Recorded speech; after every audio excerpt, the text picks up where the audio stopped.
नमस्कार, मैं हूं तान्या कसौदान और आप देख रहे हैं ए न्यूज टुडे। भारत में प्रधानमंत्री नरेंद्र मोदी द्वारा एक ऐसा कानून लाया जा रहा है जिसका देश को 75 साल से इंतजार था। ये कानून देश के सभी वर्ग के लिए समान होगा और औरतों के साथ हो रही जाति से उन्हें छुटकारा मिल जाएगा। ये कानून है यूसीसी यानी यूनिफॉर्म सिविल कोड। समान नागरिक संहिता के आने से सबको खुश होना चाहिए, लेकिन भाई साहब यहाँ मामला ही कुछ और चल रहा है। यहाँ एक खास वर्ग के धर्म के कुछ ठेकेदारों ने अपना माथा ही फोड़ लिया है। यूसीसी का नाम सुनते ही ऐसे सुलग उठते हैं मानो किसी ने उनको गर्म तवे पर बैठा दिया हो।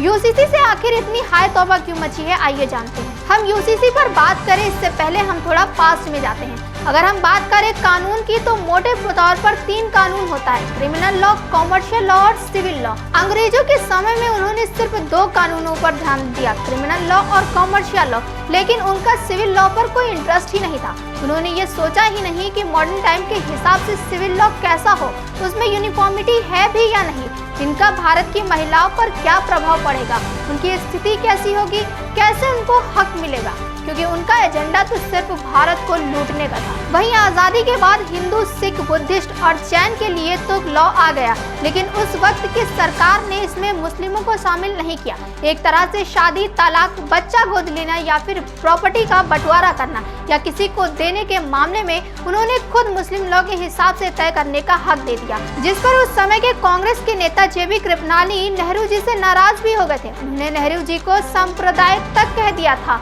जब बीजेपी का जन्म भी नहीं हुआ था उस समय जेबी कृपलानी ने यूसीसी लाने की बात कही थी, पर उस वक्त की सरकार ने इस पर कोई एक्शन नहीं लिया। वहीं फिर 1985 में शाहबानो केस हुआ, तब सुप्रीम कोर्ट ने मुस्लिम लॉ के खिलाफ जाकर फैसला लिया, लेकिन राजीव गांधी की सरकार ने इस फैसले को भी नकार दिया और इस पर राजनीति होती रही। वहीं जब बीजेपी सत्ता में आई तब बीजेपी ने धारा 370 हटाया, 3 तलाक बंद कराया और राम मंदिर का निर्माण भी करवाया। अब बीजेपी यूसीसी लाने की तैयारी में है, पर ये बात धर्म के कुछ ठेकेदारों को खटक रही है। खटके भी क्यों ना, उनकी मनमर्जियां जो चली जाएंगी। यूसीसी को लेकर देश 2 भागों में बंट चुका है, कुछ इसके पक्ष में है तो कुछ विपक्ष में है। आइए सबसे पहले हम आपको बताते हैं कि ये यूसीसी है क्या। समान नागरिक संहिता दरअसल एक देश एक कानून की विचारधारा पर आधारित है। यूसीसी के अंतर्गत देश के सभी धर्मों और समुदाय के लिए एक ही कानून लागू किया जाएगा। समान नागरिक संहिता यानी यूनिफॉर्म सिविल कोड में संपत्ति के अधिग्रहण और संचालन, विवाह, तलाक और गोद लेने आदि को लेकर सभी के लिए एक समान कानून बनाया जाएगा। वहीं यूसीसी की बात आते ही लोगों के मन में ये बात आती है कि ये मुस्लिमों के खिलाफ है, उनके खिलाफ कोई साजिश है, लेकिन असल में ये लॉ सबसे ज्यादा मुस्लिम महिलाओं और उनकी बच्चियों के लिए फायदेमंद होगा, क्योंकि हिंदू, सिख और जैन की महिलाओं को उनके हक मौजूदा कानून से मिले ही हैं। इस लॉ के आने के बाद लड़के लड़कियों की शादी की उम्र तय कर दी जाएगी। किसी भी धर्म का कोई भी जबरदस्ती कम उम्र में शादी नहीं करा सकेगा। भले ही 3 तलाक खत्म हो गया हो, लेकिन मुस्लिमों में और भी तरीके हैं तलाक के। यूसीसी आने के बाद सब एक ही तरीके से तलाक लेंगे। वहीं मुस्लिम महिलाएं भी इस कानून के तहत बच्चा गोद ले सकेंगे। अभी तक उनको ये हक नहीं मिला था। वहीं बाकियों की तरह मुस्लिम मर्द भी सिर्फ एक ही शादी कर पाएंगे, जिससे न जाने कितनी जिंदगियां बचेंगी। वहीं इस कानून से बेटों के साथ बेटियों की प्रॉपर्टी में भी बराबर का हक होगा।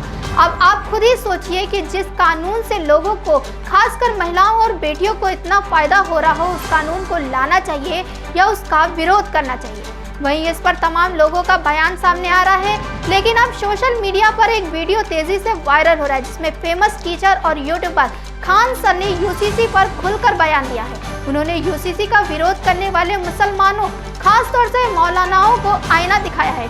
यूसीसी के पक्ष में उन्होंने जोरदार दलीलें रखी हैं, साथ ही याद दिलाया है कि कैसे मौलाना और मौलवियों ने सुविधा के लिए दंड के मामले में शरिया कानून से दूरी बनाकर आईपीसी को मान लिया है। खान सर ने कहा, यूसीसी का विरोध करने वाले मुसलमान इसे इस्लाम के लिए खतरा बता रहे हैं। ये बात बेतुकी है। अनुच्छेद 25 के तहत इस्लाम का कानून है कि अगर कोई चोरी करे तो उसके हाथ काट दो।